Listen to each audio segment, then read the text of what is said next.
আসসালামু আলাইকুম, welcome to my blog Sweety ইসলামের মা। আই থিঙ্ক সবার কাছে ভালো লাগবে। সো চলেন আমি সারাদিন কী কী করি আপনার সাথে শেয়ার করি। আমার দিনটা শুরু হয় আমার পিচকুকে দিয়ে। তো দেখেন ওর অবস্থা, সকালবেলা উঠেই কি ফাইজলামিটা শুরু করছে। তো আজকে হচ্ছে আমার বেডশিট চেঞ্জ করার পালা। বেড চেঞ্জ করা হয়েও গেছে।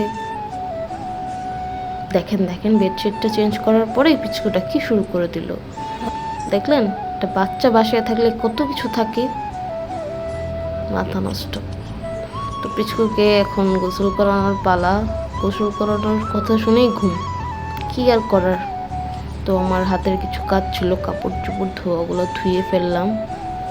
তো এই হচ্ছে কাজ সারাদিনের।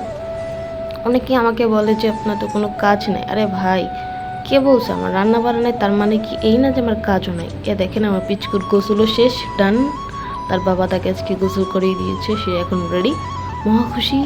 জানালার ওই পার থেকে কাকেই জানে ডাকে, অচেনা মানুষ, আল্লাহই ভালো জানে। যাই হোক, সো চলেন দেখি কি করতে পারে। আর তো আর কি, বেডশিটটা চেঞ্জ করার পর ঠিকঠাক রাখছিলাম, দেখেন কি হয়েছে।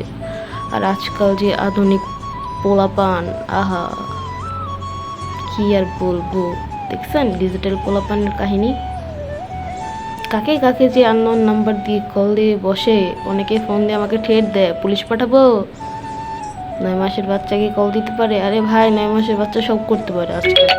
দেখেন আমি ফ্রেশ হয়ে লাঞ্চও ডান আমার।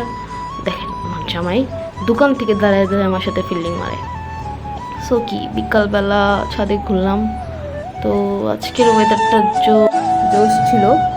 যাই হোক, আশা করি সবাই আমাকে ভালোবাসা দিবেন, আমিও ভালোবাসা আপনাকে দিব। তো এই হচ্ছে আমার সারাদিনের ব্লগ। বাই বাই গাইস, আসসালামু আলাইকুম।